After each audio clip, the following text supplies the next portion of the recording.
আসসালামু আলাইকুম রহমতুল্লাহ। প্রিয় দর্শক, চুল দিয়ে যে কাউকে চান আপনি বাধ্য করতে পারবেন। হ্যাঁ প্রিয় দর্শক, ছেলে হোক মেয়ে হোক, যে কাউকে আপনি ইচ্ছা বাধ্য করতে পারবেন, শুধু চুল হলেই হবে।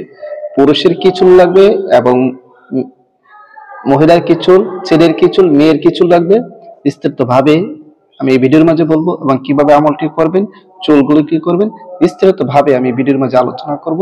তবে আলোচনাটি শুরু করার আগে আপনাদের কাছে ছোট্ট একটা রিকোয়েস্ট, যারা আমার চ্যানেলের মধ্যে নতুন আছেন অবশ্যই চ্যানেলটি সাবস্ক্রাইব করে পাশে থাকা বেল আইকনটি বাজিয়ে দেবেন। প্রিয় দর্শক, আপনার মহব্বতের মানুষ, আপনি একজনকে অনেক ভালোবাসেন, কিন্তু সে আপনাকে ভালোবাসতেছে না যে কোনো কারণে। আপনি একজনকে হালাল ভাবে আপনার জীবন সঙ্গী হিসেবে পাইতে চান, কিন্তু হচ্ছে না।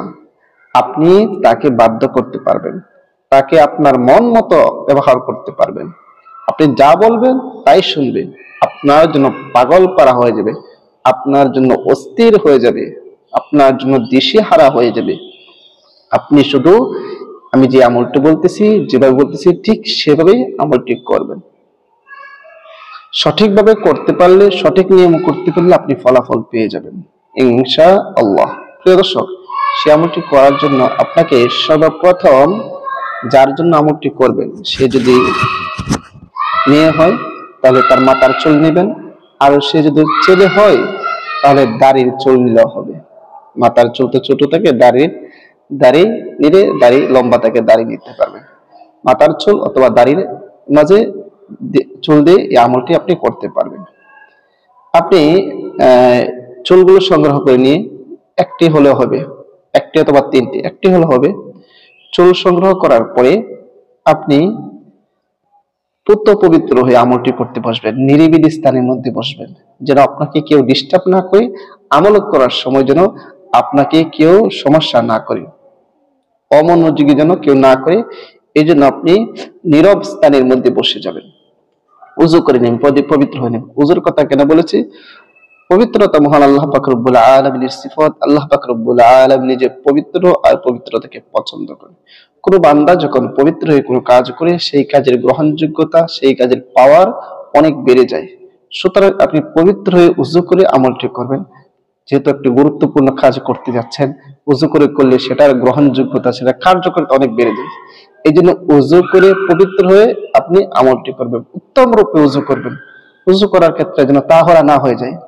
এভাবে উজু করলেন যে আপনার অঙ্গ ভালো করে দৌতই হয় নাই, ভালো করে মেজে ঘষে এরপরে উজু করবেন, যেন কোনো জায়গা, কোনো ফাঁক না থাকে, যেন পানি না পৌঁছে এরকম কোনো জায়গা না থাকে। এই জন্য সুন্নত তরিকায় যদি আপনি উজু করেন, সব ঠিক হয়ে যাবে। প্রিয় দর্শক, উজু করার পর আপনি একটা নিরিবিলি স্থানের মধ্যে, জায়নামাজের মধ্যে বসে যাবেন। বসে গিয়ে সর্বপ্রথম তিনবার ইস্তিগফার পাঠ করে নেবেন।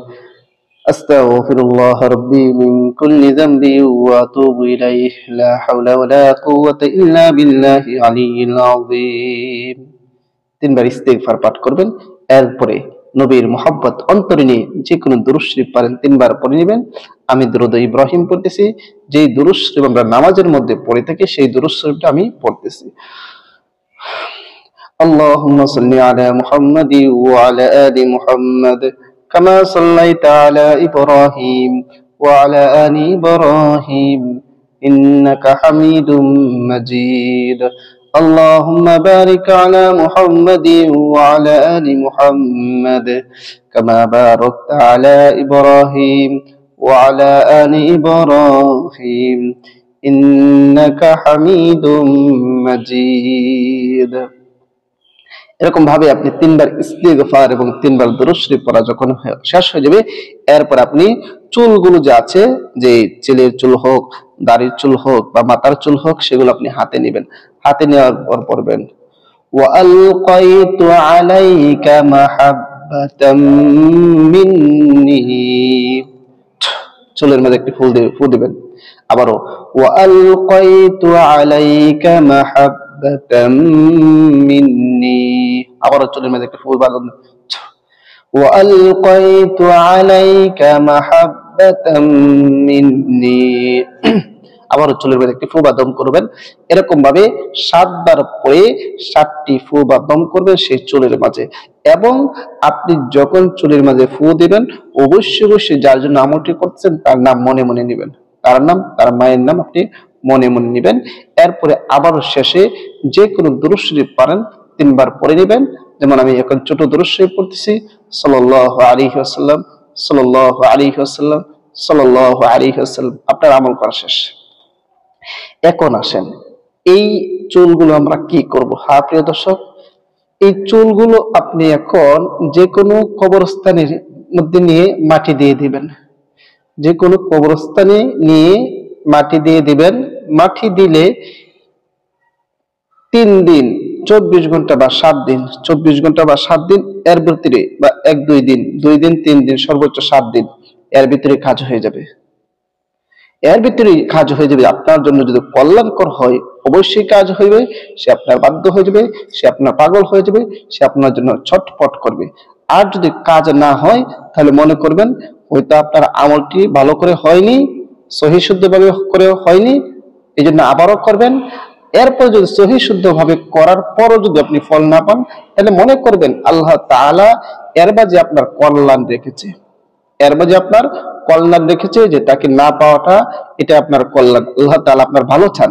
সুতরাং বুঝতে হবে এখানে আপনার কল্যাণ আছে, বাস আল্লাহর তকদিরের উপর বিশ্বাস থেকে এটা ছেড়ে দিবেন।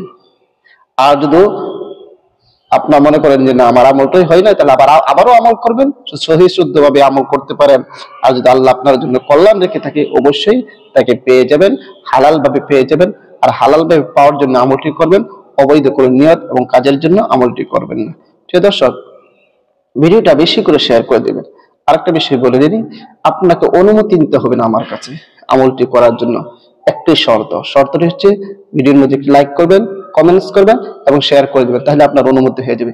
লাইক কমেন্ট শেয়ার করলে আপনার অনুমতি হয়ে যাবে। কমেন্ট করে অনুমতি নেবেন আর আমি কখন রিপ্লাই দিব সেটার জন্য বসে থাকবেন না, পরে আপনি কমেন্টস করে লাইক করবেন আর একটা শেয়ার করে দিবেন, বাস আপনার অনুমতি হয়ে যাবে। প্রিয় দর্শক, সবাইকে অসংখ্য ধন্যবাদ ভিডিওটি দেখার জন্য। আসসালামু আলাইকুম ওয়া রাহমাতুল্লাহ।